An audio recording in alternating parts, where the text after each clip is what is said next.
Inside New Orleans Sports with Eric Asher is underwritten by... At Villere's Florist, we deliver the magic of flowers 7 days a week to the North Shore and South Shore in the New Orleans area. Whether it's for birthday parties, baby celebrations, Villere's provides colorful floral displays for all.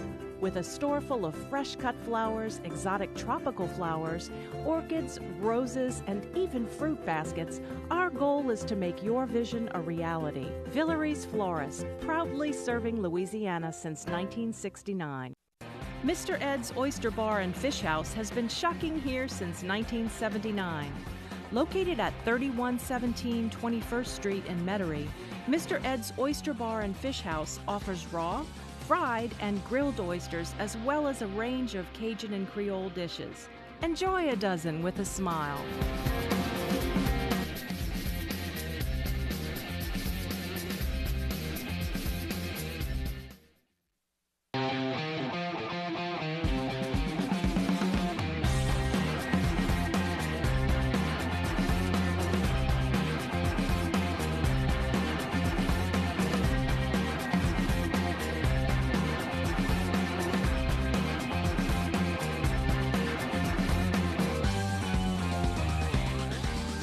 Good evening, New Orleans, and welcome to Inside New Orleans Sports. I'm your host, Eric Asher. Over the next hour, we're going very heavy Pelicans after what's happened over the last week. We got a great show for you, as always. Tonight, fantastic guest.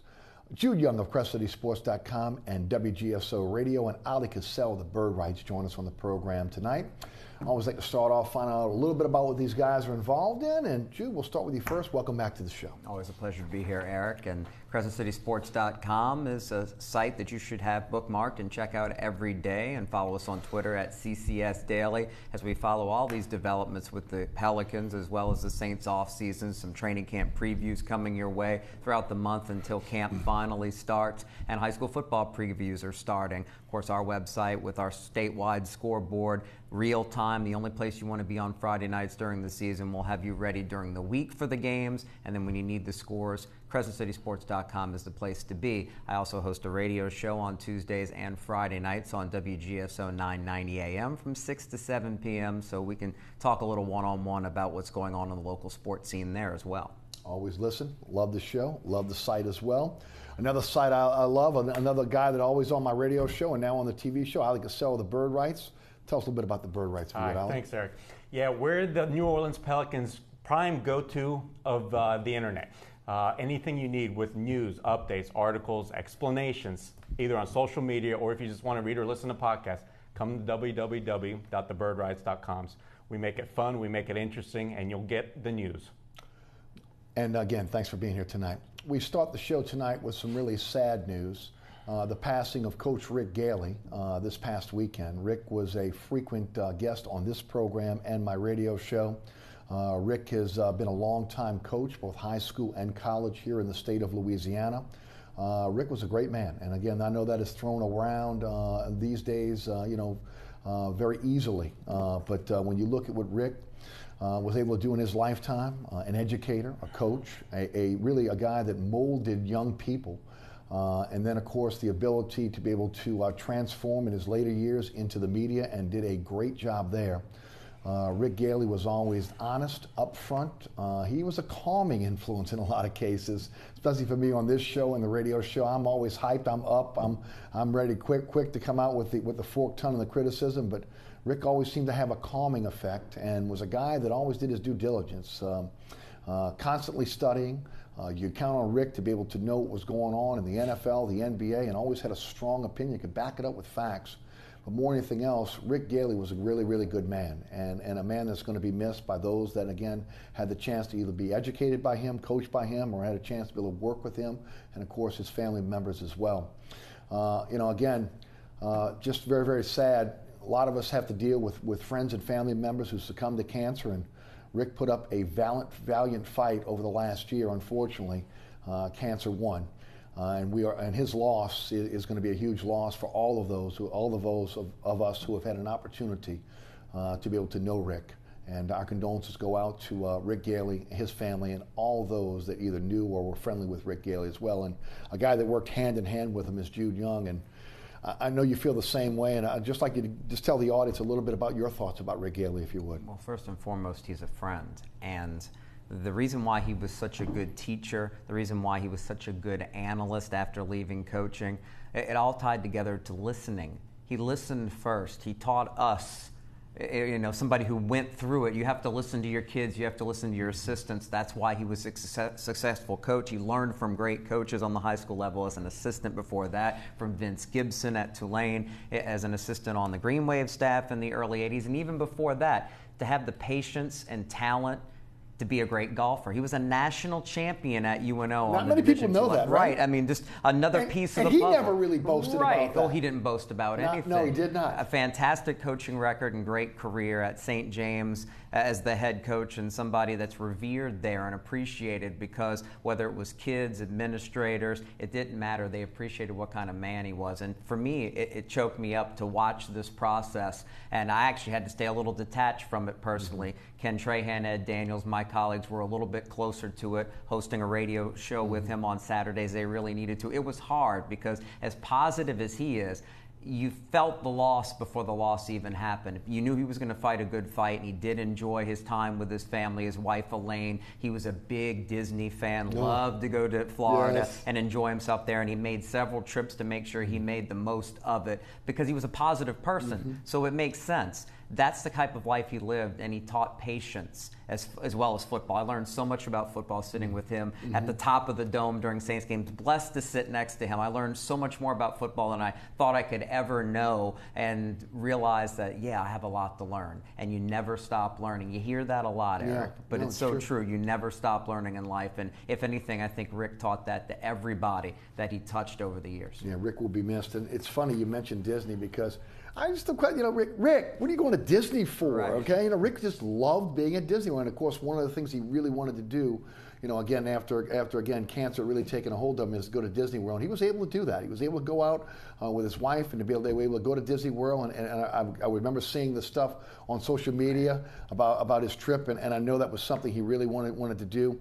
And a guy that embraced, honestly, a guy that embraced social media, right? I mean, again, you're talking about a guy that was in his 60s and really got involved in it. And look, he was on me saying, you know, I love the way you deal with social media, but, you know, got to stay out there. And Rick was constantly involved in social media and realized it was a way not just to be able to, again, communicate with friends and family, and of course, you know, his former students and his former players, but again, his ability to be able to get his message out there as well. And he did that really as well as anybody, as I know, here in the city. Well, you know the saying, garbage in, garbage out. Well, if you put good in, you're going to give good out in return. And that's why Rick embraced social media, embraced technology. He wanted to become a better football mind at that part of his job after coaching, working with us. So he loved the ability to have the All-22 available and work on an iPad and take screenshots and do analytical pieces with us. And the thing about Rick was, of course he loved Disney, because he was always looking for the bright side of a situation. Life is negative enough as it is. Rick made it clear that, hey, smile, think about the good part.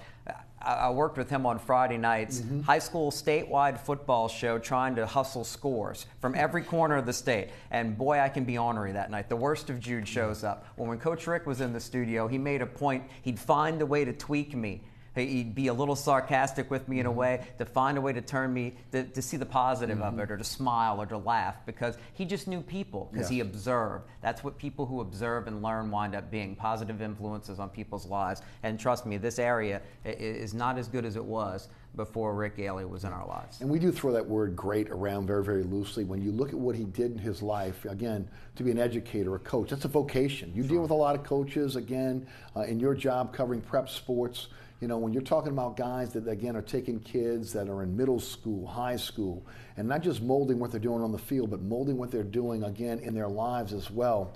You know, you're talking about a guy that made a difference in a lot of people's lives. The loyalty of his players and people commenting throughout the process and after his passing, it just shows you what you would have expected. There are people that will never forget Rick Galley and felt the loss, even if they hadn't been around him in years. Because when you're a teacher and a coach on that level, you're taking people from different walks of life. It's a public school, St. James Parish, kind of in between Baton Rouge and New Orleans, so you get a cross of different people people from the population and society, but he was able to reach out to all of them. He was able to bring teams together and the community around the team, and what can be politically difficult. If you're the football coach at a Louisiana high school, that's an important job. Yeah. But it never fazed Rick, or at least he never showed it, because he loved what he did. He always found the positive in it, and he won a lot of football games too. He knew how to win the wing tee offense. That was his signature, and he got kids to be selfless. It was a selfless type of offense when you think about the triple option Kinda play like that him. way. And selfless person. When you see your coach living the life, and you say, hey, if he's walking the walk and talking the talk together, I'm going to follow that guy. It was easy to follow Rick Galley. You know, what's funny is, you know, anybody that knows me knows that, you know, I sleep late on weekends, okay? So, you know, I might catch the last half hour, last hour of the Tailgaters, and it had been a while, you know, since I had really kind of tuned in, and that was I was working at that radio station. And it was Mike Vazan that called me one day and says, man, have you checked out this guy, Rick Galley, who's on the 3 Tailgaters? I said, Mike, yeah, dude, we've known each other since we're kids. You know I'm sleeping late on a Saturday, you know, so I'm only catching part of the show. Man, you got to tune him in. Go check out the podcast, tune him in. He goes, he's really, really good. You need to get him on your show. So I started listening and trying to make a point to listen to him. And, you know, again, he had me. I mean, to replace Archie Manning on that show, that is huge shoes to fill, and it was a seamless transition with Rick Galley. It certainly was, and he provided a different sort of viewpoint from Ken Trahan and Ed Young. This is the longest running sports show in New Orleans, for those who don't know. And those two have some opinions, and they're strong, pretty much everything. But Rick Galley could more than hold his own and demanded respect because of the way he carried himself and the way he presented his knowledge, and that always stood out. And I know that he wound up actually hosting, replacement hosting shows for you, and he wasn't afraid to take on politics. He embraced it because he was a learned man who had opinions on everything and loved to talk to the people, whether it was politics, certainly about any sport, including football, his specialty. From the coach's office. That's right. There you go. I'll miss it. And so will we. Rick Galley will be missed by all. And again, Rick, rest in peace. All right, let's shift gears. Let's talk a bit about what's going on here in the city when it comes to sports. And the big topic this week is the NBA. And we'll start with our good friend Ali Kosel of the Bird Rights. And the big news, number one, we'll get into DeMarcus Cousins and the signing with the Golden State Warriors for the $5.3 million taxpayer mid-level exception. What happened? 1 week ago, everybody expected Rondo and Cousins to be back, but you know what? That got flipped upside down, as we know, just a couple of days ago. Really, with DeMarcus, it was never truly set in stone as with Rondo, where everybody was pretty much blindsided that he didn't return. With Cousins, everybody kind of felt that he wouldn't return. So that's the first thing you've got to understand. He wanted an X amount of dollars. Obviously, the best players in the league, they think they're worth, up here. And DeMarcus Cousins, as we know, he's got that bravado, he's got that charisma, and he just fully believes in himself. So regardless of that Achilles injury, he expected to be paid max money. So when the Pelicans came to him with a 2-year deal for $40 million, and this was really early on. Around February? Yeah. Right after the injury, right? Exactly. He dropped from the full max where he was going to get paid 5 years, $175 million, to 2 years, $40 million. Look, everybody knows that he's a talented individual, but these Achilles injuries, they take a year or even longer to come back from. And the expectation with DeMarcus was he wouldn't return until at least the calendar year of 2019. From people I've talked to, probably the All-Star break. So again, you're missing the whole season. The Pelicans are, kind of that bubble team. They're trying to make that next step. They just finally reached the playoffs. They've got something good going on here. So to give that much money to DeMarcus Cousins already, I mean, I know it's not the max, but still $20 million, taking a huge chunk out of that salary cap. And you know what? They were smart to kind of remove it. When they knew the market wasn't there for DeMarcus at all, they kind of dropped the offer and started dropping. And that really kind of set in motion him leaving. And as we know, he ended up taking $5.3 million. So that just shows you how upset he was, but also how the market wasn't there for him at all. Jude, your thoughts on his departure? I'm going to kind of get into the nuts and bolts of this. Well, the thing about it that stands out is we all saw what happened after he was injured.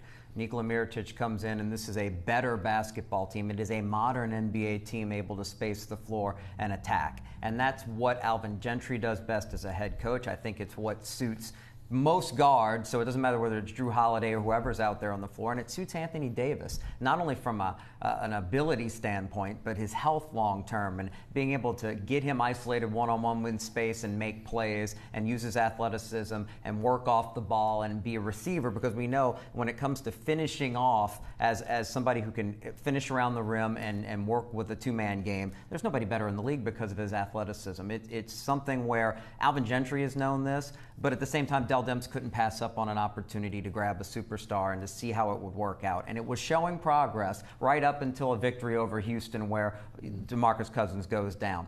The big picture about Cousins was what we're learning, what more will come out, and there'll be stories from both sides. I think we know at this point that I'm not going to say that he was a cancer in the locker room as expected, but nobody's going to describe him as a great teammate.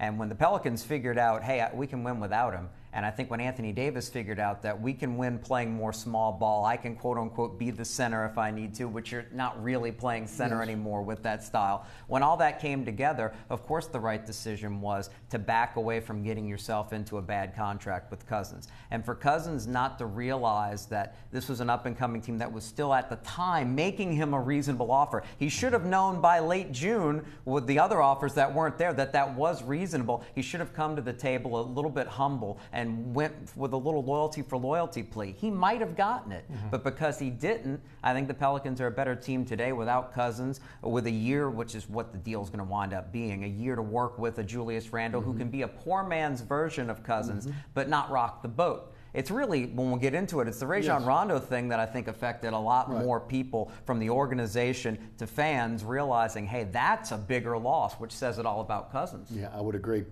Oleh, he actually when he figured out that the market wasn't there, he started shopping himself around, right? We heard Boston, we heard Lakers, obviously ended up with Golden State, but he started looking around for a suitor, didn't he? Yeah, his best hope when free agency started was the Dallas Mavericks. But once he learned that they were actually interested in more of a defensive center, their top two by far and away was Clint Capella and DeAndre Jordan, and as we know, they got DeAndre Jordan. Suddenly, DeMarcus had no market. Everybody tried to link him to the Lakers, but that was his people pushing that. Lakers honestly wanted nothing to do with him. Why? Because LeBron James, coming there, wants to win now. They don't have the most talented squad. They cannot afford to wait like the Golden State Warriors. So the Lakers were not interested. Suddenly, there's nobody else left for him. Everybody else with cap space money, it's just the rebuilding teams. And you know what? You don't want to take on a guy who's going to be missing for a full year, bring that guy into the locker room. No, so DeMarcus had nothing left. And you know what? That's when, as you mentioned, Eric started making all these phone calls, actually trying to shop his services and trying to get his best dollar. And you know what? When it came to be about $5.3 million, I'm sure he was shocked. But you know what?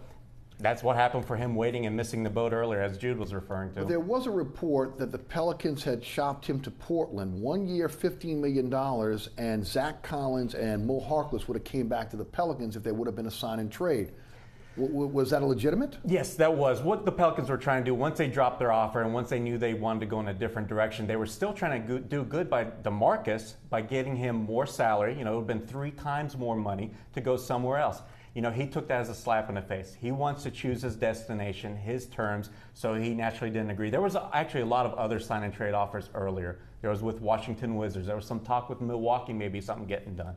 But once free agency started, those teams kind of went in different directions. But Portland was real. This was since free agency started. That offer was there, but he obviously didn't want to play. So. Jude, your thoughts on that? Because again, an opportunity to be able to go somewhere, 1 year deal. So again, you might not even play this year in this upcoming season. $15 million instead of 5.3. Now again, we'll talk about the Golden State thing in a moment.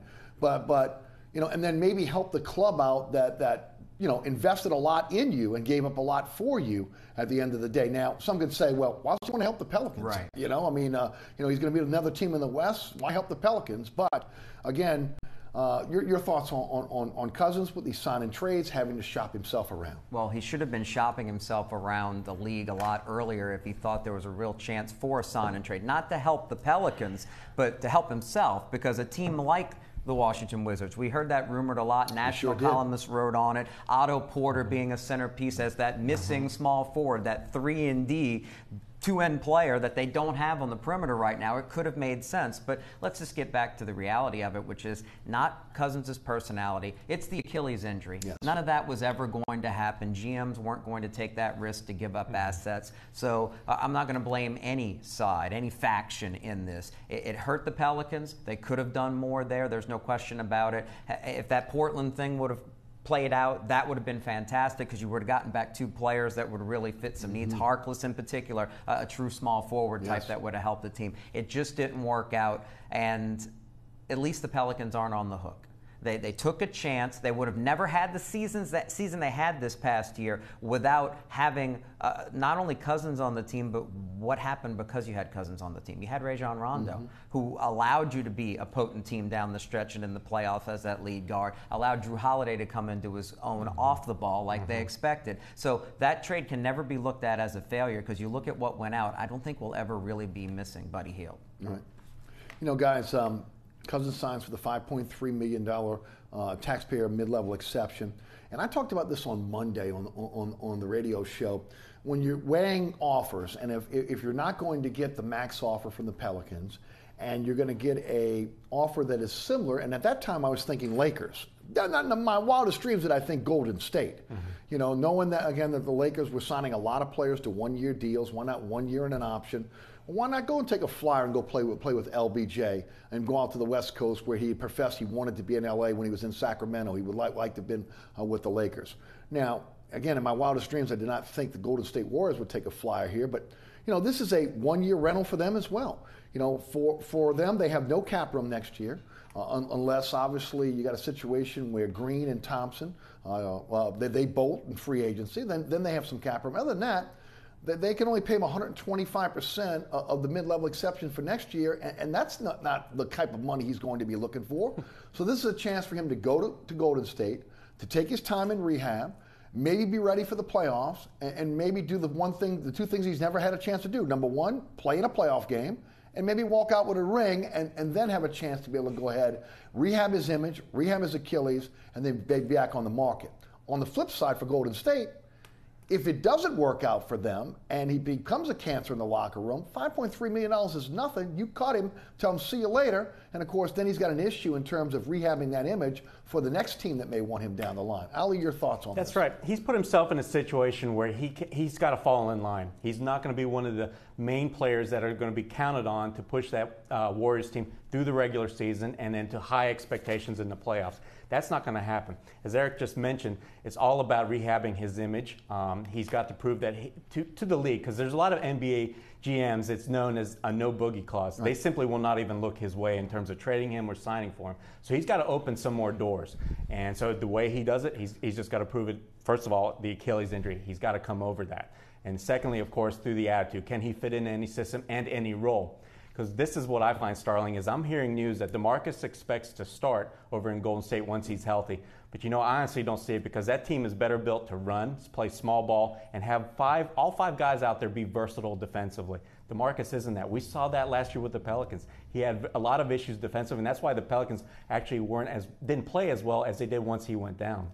Can you add anything? Yeah, there's no issue with Cousins as an offensive player because he can shoot for the three. He can be a point center out top offensively, and obviously he can post up. But defensively, he's a liability in the league where, I mean, think about who you're going to be playing. You're going to be facing in the postseason with the Golden State. You wonder how it's going to work. You're going to be facing Capella with Houston. You're going to have to go through them. You're going to be dealing with AD, maybe, and the Pelicans if they have a strong offense. Each round, just think about what you have to deal with. Athletic teams that are going to constantly put pressure on you. And Cousins is a liability there, plain and simple. So he's going to be a matchup guy. And is he going to be happy to be a matchup guy? Is he going to be happy to play in spurts where it fits what Steve Kerr wants on the floor and needs on the floor in maybe just one or two playoff games out of a series? I mean, I just don't see that going very well. And it has to for him to have any hope of rehabbing his image and making more money later. But for him, he gave up a lot of money for a chance at a revenge tour.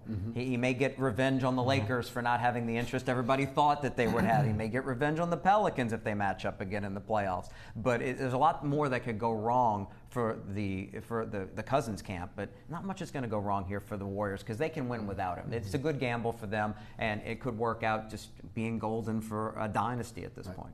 He really trashed the organization on the way out. And unnecessarily, honestly, okay? Especially when the organization offered him 2 years, $40 million after the Achilles tendon was ruptured, which again, to me, is a fireable offense for Del Demps. What are you doing? Okay, you're going to offer this guy $40 million. He's not going to play this year, and he may not play the following. You don't know if he's ever going to come back. $40 million for a cash-strapped team? You ought to be fired just for putting that offer out there. But with that said, there are some rumors now that are bubbling up. Okay, I mean, maybe you keep the dirty laundry in the laundry room, but once somebody starts taking a shot, you may be a little bit open to let it out. And slowly but surely, conversations coming out of the organization now that it wasn't all, birthday cakes and roses within the organization with Boogie Cousins there. Like we were led to believe that everything was harmony in that locker room.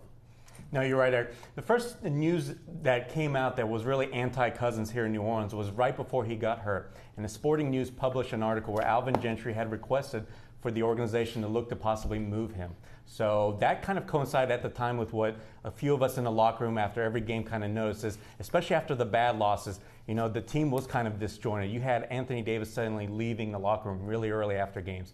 And then after other games, the next day in practice, for instance, the reporters are asking what happened. Well, Anthony Davis is saying, well, I touched the ball once over the last 5 minutes. And he's like, but I'm going to make sure that changes. So you could see, okay, that's a very big issue. And it all centered back to DeMarcus Cousins because it wasn't Rondo who was running the team back then. It was DeMarcus. The offense was always being ran through him at the top of the key. So that, you kind of saw the cracks early on. And of course, after everything happened, as we've talked about, once the playoffs came, he was happy to come here and be a kind of a cheerleading supporter, and suddenly he vanishes before the Golden State Warriors series begins. Suddenly that whole Instagram debacle happens where he unfollows the Pelicans. There's all these rumors going on that basically, yes, he suddenly had turned away from the New Orleans Pelicans and suddenly was kind of almost, as you said, Eric, kind of trashing everybody for everything and not really taking in consideration the situation.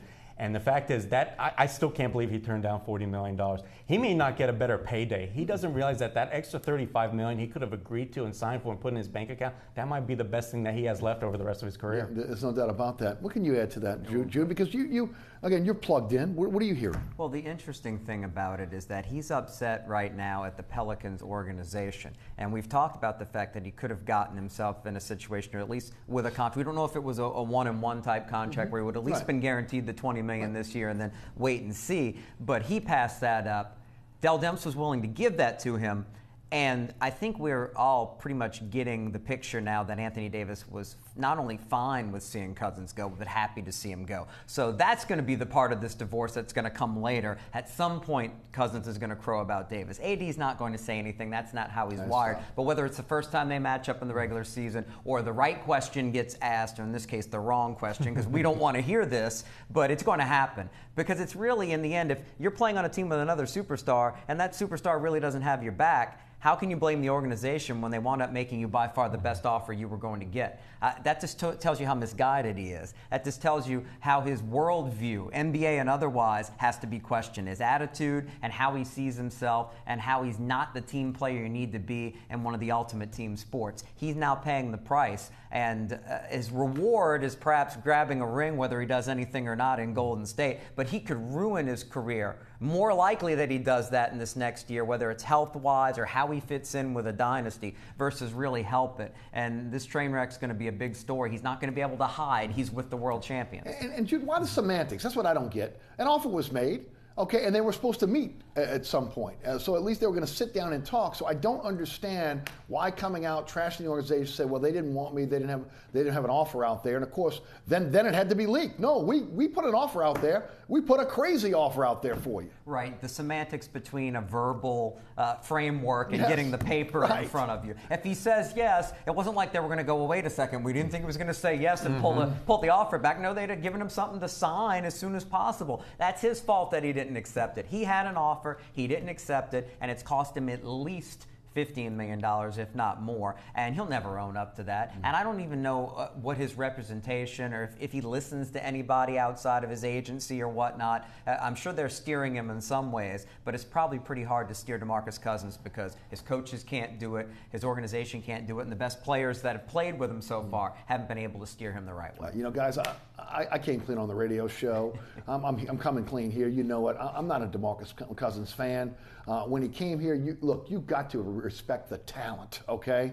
A big man that can handle like he can, that can pass, see the floor, that can score from anywhere on the floor. But it was the boogie drama that I couldn't handle. It was the bickering with the officials, the not getting down on defense, the loafing, and again. And then when you saw the way this team played when he was on the shelf, and you saw that up-tempo basketball that we were promised when Alvin Gentry came to New Orleans, and then you saw Anthony Davis flourishing in it, and you think to yourself, well, you don't want to lose Boogie Cousins for nothing, but at the same time, I think this could be a better team without him. Right, and you have to go back to the Rondo part of this.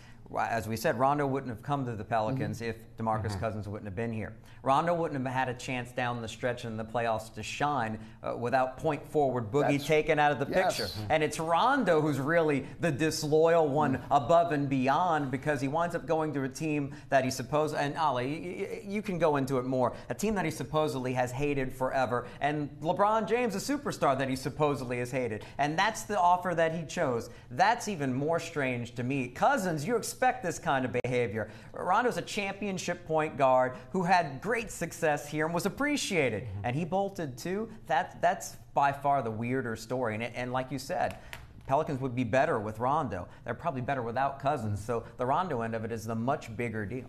Great lead into what we're going to talk about next. Quick break. We come back. We're going to talk about Rajon Rondo. Then we're going to get into the new additions to the New Orleans Pelicans. And then we're going to talk about, what's the future of the NBA?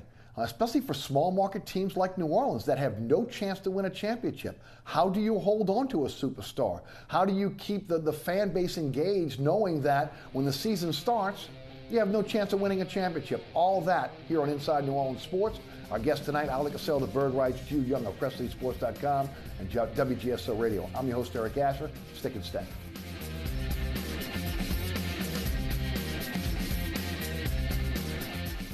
Air Conditioning, Heating, and Refrigeration has been family-owned and operated since 1989. Burkhardt has energy-efficient solutions and offers brands such as Mitsubishi ductless AC units and Amana, the only manufacturer with a lifetime unit replacement warranty. Burkhardt's offers maintenance bundle packages that include servicing your AC, generator, and tankless water heater. For more information on the services Burkhardt's provides, visit acpromise.com. Burkhart's Air Conditioning, Heating, and Refrigeration, providing comfort for life.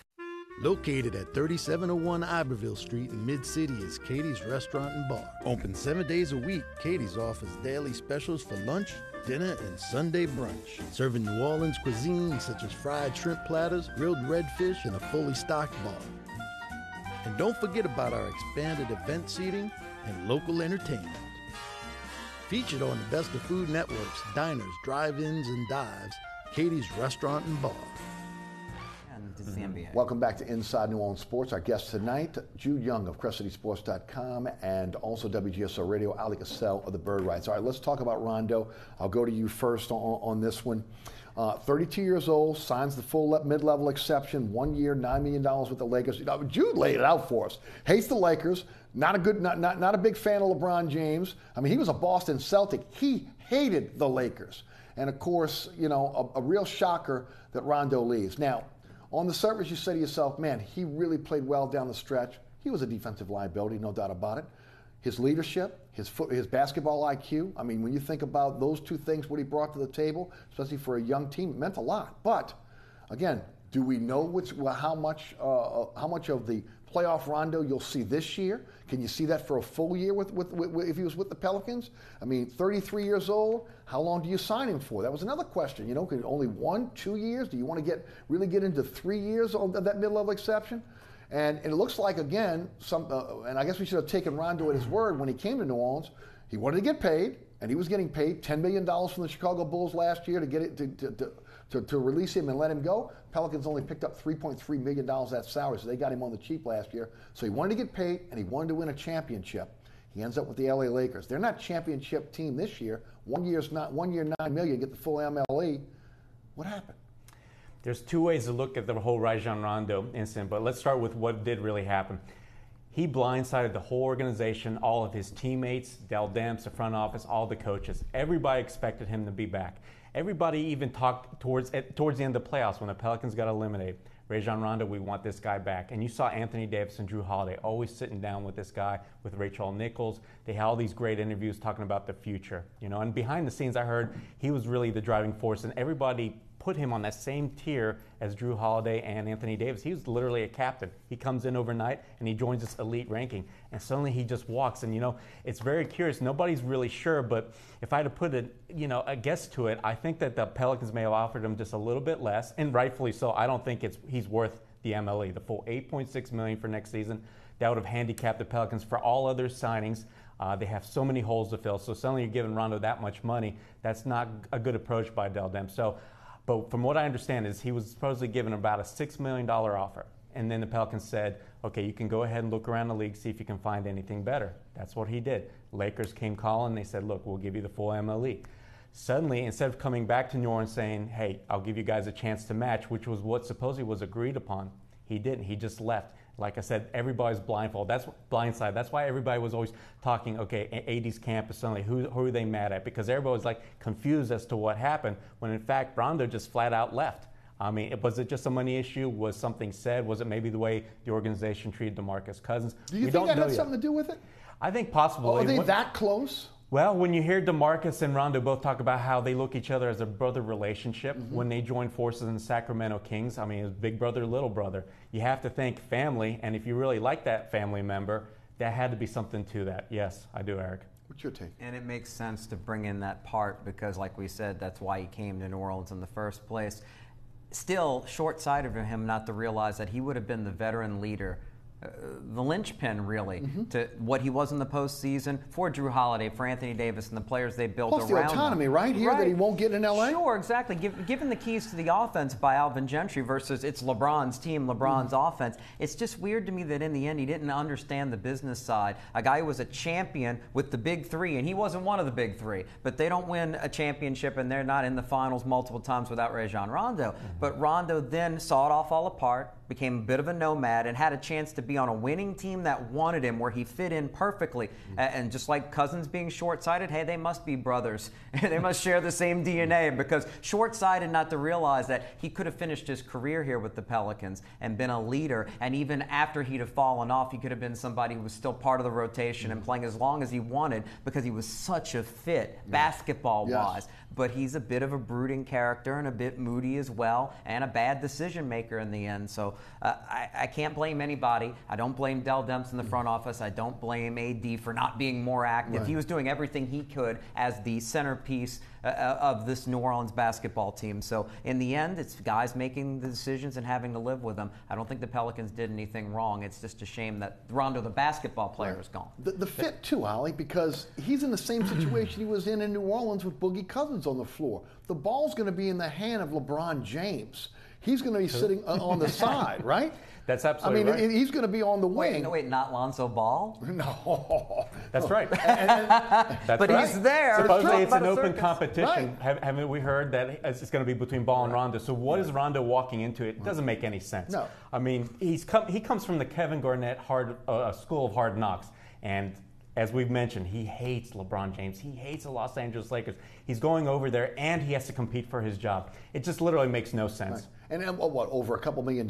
Right. And really, it would have been maybe a couple $1 million is what it, because they came back with they wanted to come back with another higher offer. Now I don't think they could have got to the $9 million mark, but they could have tried to work something out to get a little bit closer to what Rondo wanted. And then there's the question of, again, do you sign him for 2 years, 3 years?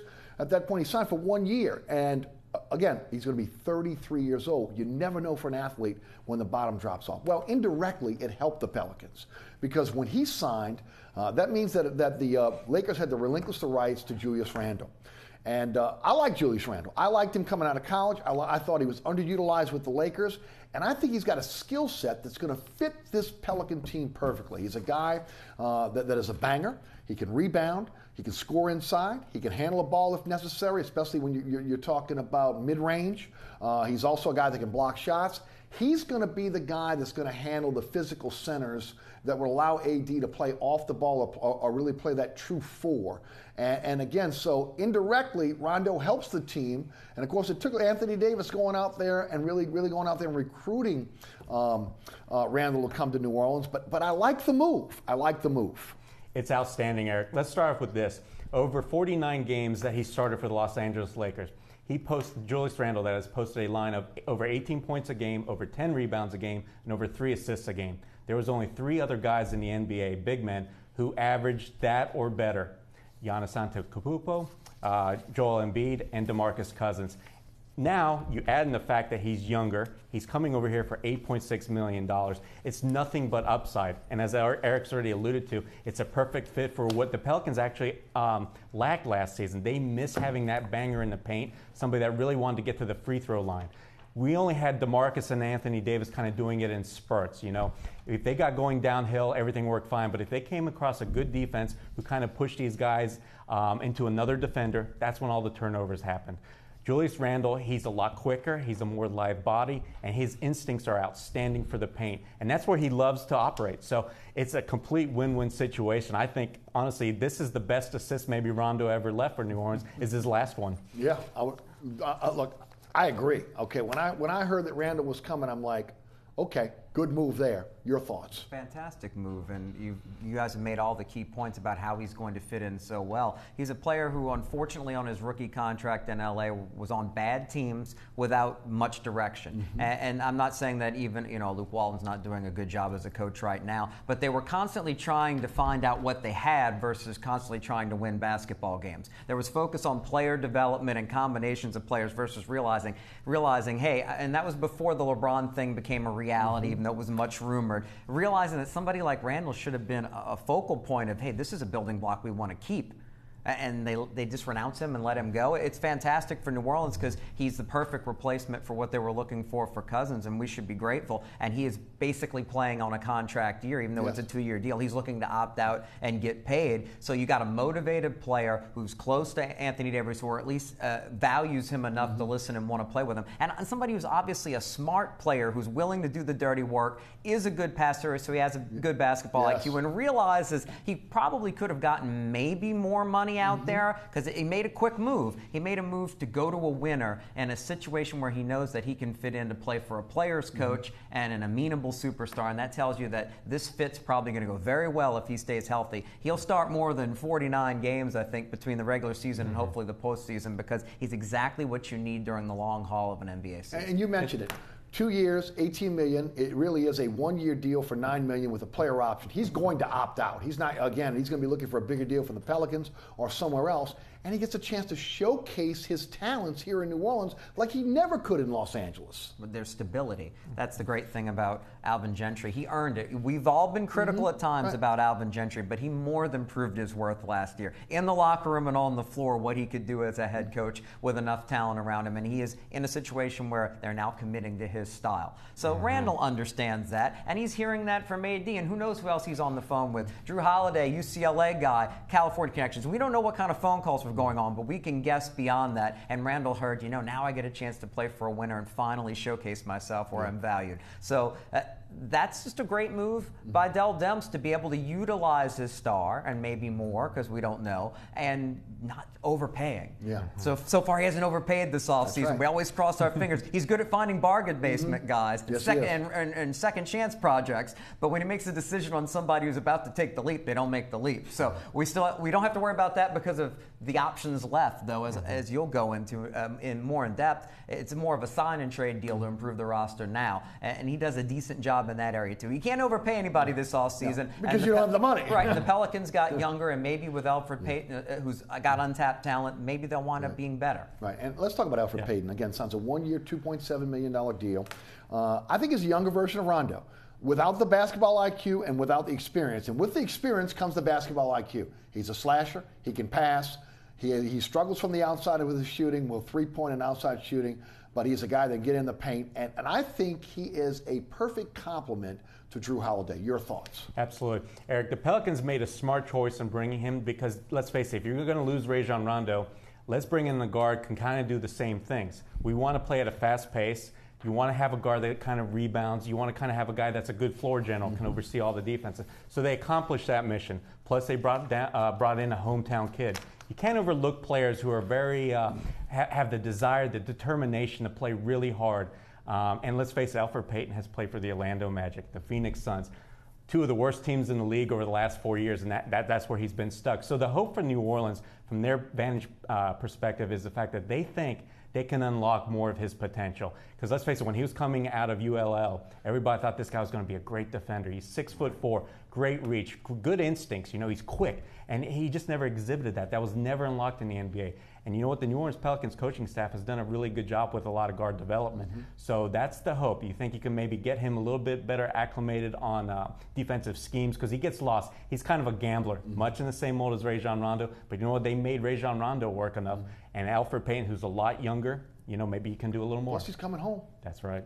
Payton has so much talent, people don't realize, or most don't, that with the Raging Cajuns, he was named National Defensive Player of the Year. Right. So he's got the physical ability, and he can be a menace defensively. And he's a big guard, right? Right, he is. He's physically capable, but it's a bigger deal than that in the NBA. It's about being part of a system. It's about understanding passing lanes and being able to work on the side of the court, two-man game, three-man game, and those are the things that you wonder about bad teams not being able to teach these things. Bad teams like a Julius Randle not getting more of the focus he deserved. Bad teams trying to figure out what they have all the time. You mentioned before the show, this is an Orlando team that just gave up Victor Oladipo. Bam, he becomes an all-star at his next stop. Bad organizations do that with young players. They don't realize what they have. They don't get into their heads what they need to do to get better, and they don't bring in the veteran leadership that they need on the roster. Even if you have a good coaching staff, you got to have the veteran leaders. At least he comes to New Orleans now. If he can't learn how to play good defense from a first-team All-NBA defender in Drew Holiday, he's not going to learn from anybody. And you've got a great staff, Darren Erman.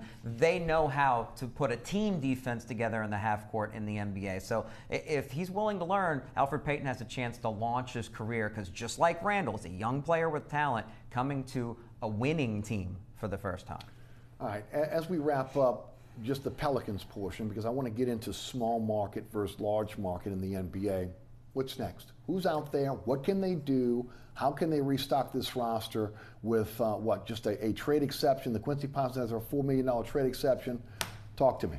Yeah, there's not much left in terms of exceptions left. They've got about $700,000 left of the biannual, which is not going to sign anybody. The full MLE was used on Julius Randle, so now they're just stuck with the trade exceptions.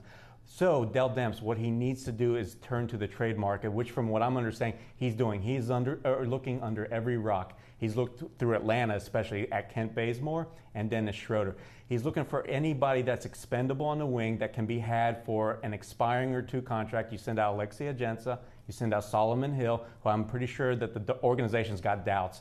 You know, when you've got Elfrid Payton starting and you're going to have Solomon Hill, that right there poses kind of a problem in terms of a shooting with a starting lineup. And I know they're cognizant of that, because Randall's probably going to start too. So suddenly you've got three non-shooters. So they need to bring somebody else. And I know Dell Demps is trying really hard. He's got some leads. But he's going to have to, sell some future draft assets, trade away some more first rounders, which is not optimal, but that's what it's going to take to remove salary off the team. Alexei Agenza, who for sure is going to be moved either now or at the trade deadline, and probably I'm thinking Solomon Hill or each one more will be moved as well. And that's why Summer League could be important now, yes. because will Diallo and Frank Jackson, now healthy, prove themselves to be assets? They need to be. Right, and Diallo doesn't really have a place on this team, especially with Randle coming in, replacing Cousins, same problem. But he's at the point where going into the third year in the league would have been a lottery pick under different circumstances, coming out of Kansas. He could be an asset, so he should be dominant in Las Vegas coming up. And Jackson, healthy, could be the type of instant offense off the bench that maybe the Pelicans decide they want to keep, even though he's a rookie, that can help them in the regular season. But if it gets you an upgrade in that sign and trade potential to find that wing that they really desperately need, then you hope Jackson tears up the Summer League as well, because Dell Demps isn't afraid to trade assets. He could have a couple of young ones along with next year's first-round pick, but we know that's on the table. That could put together enough to be able to make this team better on the perimeter. And guys, it's not just the Pelicans Summer League team. It is looking at other teams where players are not committed to that team and maybe bringing those players in because you don't have a lot of money to spend. So minimal contracts, non-guaranteed contracts, those are at a premium now for the Pelicans as well. That's right, Eric. The Pelicans are going to be grabbing whatever talent is left behind in free agency that everybody forgot about or didn't have the money to pay.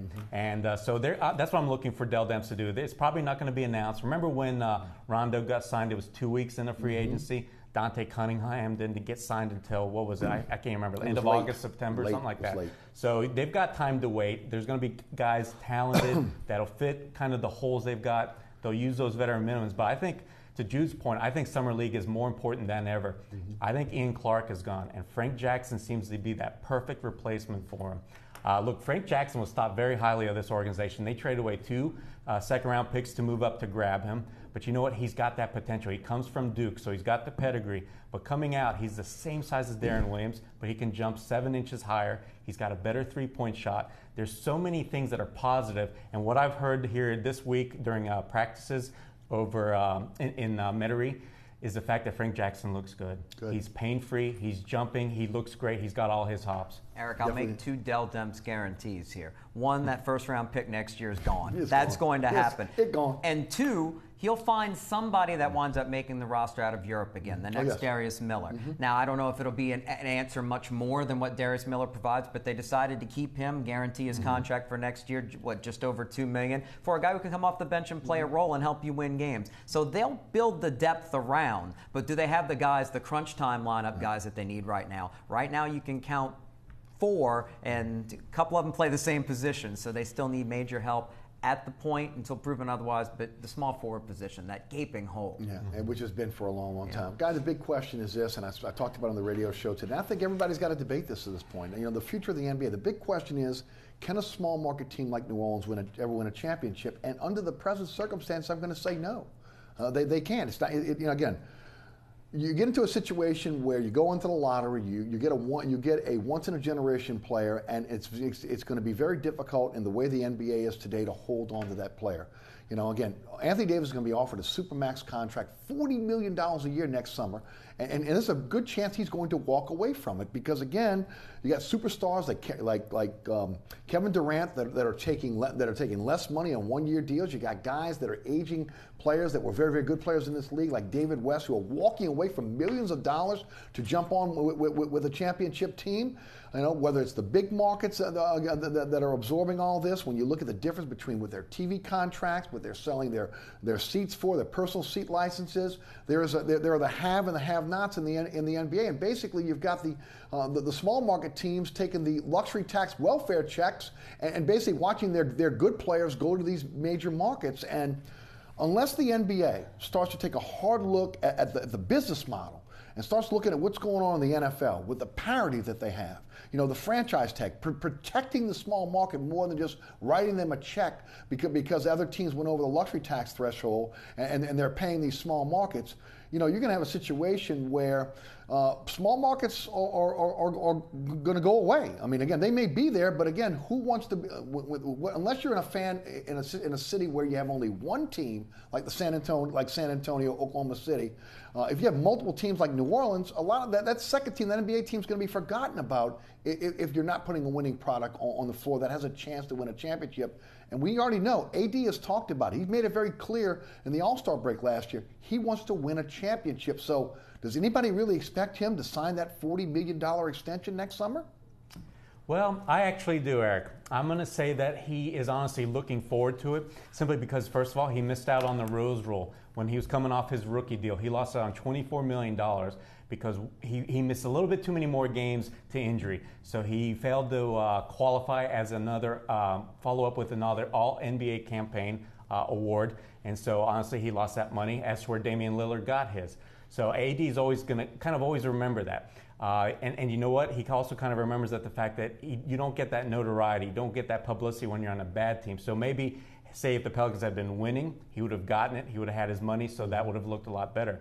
So from what I'm hearing, Eric, I just think that this whole Supermax coming up is a really big deal. As long as the Pelicans can maintain their winning ways, they've got to take another step. They took a huge step this last year. If they can keep taking those incremental steps, because that's all Anthony Davis wants. The players who are the gladiators in this league understand it is all about winning and about rings. Just having a chance, really, more so than anything. Because anything can go wrong. For instance, Chris Paul's been chasing rings forever. Yes. And you know what? It hasn't worked out for him. And Anthony Davis and other smart players in the league see that. So you've just got to put yourself in a position. If the Pelicans can get into that position, I don't think he'll leave, because he would have to turn down $84 million to leave in free agency in 2 years. Yeah, but again, I get it, but he goes plays 1 year for, whatever's available, and then he won't be able to get that Supermax contract, but he'll get a max contract the following season. But that's the point. What's going to be available? Remember, everybody thought, well, if LeBron goes to L.A., Paul George is going to go to L.A. You brought up Oklahoma City. They've proven you can put superstars together. $300 million is what their salary is going to be this year. That's ridiculous. But that's what you have to do to have superstars on your team. And George committed to that. We hear Russell Westbrook. He's a guy you don't want to play with. Well, Paul George decided to take the money, even if he didn't want to play with him. Carmelo Anthony decided to give it a shot, and okay going there. So it can happen. You just have to have the right situation. You have to be a little lucky. Timing has to be good. Oklahoma City took a big gamble making that trade with the Pacers, and really everybody thought, you're crazy, you're only going to have Paul George 1 year, it's not going to work out. Gamble worked out for them. They kept this major asset, whereas we look here with DeMarcus Cousins. It didn't work out, but it might have worked out if Cousins would have been healthy. Maybe not for the long-term health of the New Orleans Pelicans, but that asset healthy could have been signed and traded away for more and gotten this team better. It just didn't work out. Those gambles are worth taking for the small markets, and every once in a while there's just not money out there from everybody else for these guys to leave. I don't think Anthony Davis is going to do a DeMarcus Cousins and say, I'll take a 1 year, $5 million deal in a couple years to go play with LeBron before he retires and try to win a title, when he can set himself up for life. But can small markets survive in the business model of the NBA today? Yes, they can, but they're not going to survive in a healthy way for the fandom of it. It's more of a television fan. It's more of like being a WWE fan, where you're fans of the players and the attraction franchises versus being able to sell tickets and suites. That's going to be a problem in the New Orleanses and Milwaukee's and Memphises of the world. Yeah, they're going to have to deal with that, because at some point, as we see the TV turning into streaming and more competition coming in, at some point it oversaturates the market, and that TV money is going to go down for all of these major sports leagues, and then all of these franchises are going to be hurting, even the ones that are the haves. There's just a lot more have-nots. The bubble's going to burst. It is like the housing bubble. That's what the NBA has to worry about at some point. I just want to circle back real quick to Anthony Davis. Here's what you need to understand. He can sign that Supermax, and he has to just agree to stay with his team for 1 year, then be traded. So basically he has to commit to 3 years or so here in New Orleans, and you know what? He's still going to be in the prime of his life, 28, 29 years old, still have 4 years on that contract, making Supermax money, then look for a trade. That's why I just think it just, you can give yourself a chance for another 3 years. Right, and tell him to get out there and do what he did with Julius Randle with bigger stars. That's you have to recruit. These superstars recruit one another. They recruit. He's not on the banana boat with guys like Paul and LeBron that we hear about. He's not one of their buddies. He better start being, if he wants to build a championship team. That's how the NBA does it. 45 seconds. Can the present model work for the small markets? I have to say no, just simply because it hasn't. When you look at down the league or the list of all the NBA champions, they've either had the best player in the league, or they've all come from big markets where it's been supported through money, through media rights, through ownership, who are willing to spend. So no, I agree with you, Eric. There's got to be some more changes done, especially with the way players can talk to one another. They can create these super teams. And then, of course, you've got to talk about having a soft cap, how it's okay to go ahead and tax however you want, like OKC's doing right now. Right. So you need a hard cap, you need a franchise tag, and all teams have to be on the same playing field. Now, the NBA's got a history of this. At one time, the NBA, owners would collude, move superstars out to major markets, because it was a league in its infant stages. It's not like that anymore. Right. And they have to take a hard look at, again, at every team, all 30 teams, or they may have to shrink this, okay? Or as you mentioned before, go international. That's right. They won't shrink it. The Portlands and Utahs will survive, and the New Orleans of the world. Hey, we don't know. Well, they'll go international. NBA's not taking a pay cut. No way. Oleh, Kosel, Jude Young. I wish we had another hour. We could spend it on this. We'll do it again. Absolutely. Thank you for being with us. Thanks so much for tuning in. Remember, there's a rebroadcast of this program each and every Friday night right here on WLAE-TV at 10 p.m. We're also on Pelican Sports Television every Friday night statewide, 9 o'clock. You catch me on the radio, Sports 1280, 101.1 FM HD2, and the iHeart Radio app. That is noon to 2 weekdays. You can listen live, download the podcast at ericasher.com. Every previous episode that we've ever done here at Inside New Orleans Sports can also be seen at ericasher.com as well. Thanks so much to Jude Young and also Ali Kosel, also to the WLA production staff, including Ron Yeager, Jim Dotson, Trey Lopez, Naila Jones, and my director, William Hill. Thanks so much for watching. We'll see you next week for another edition of Inside New Orleans Sports.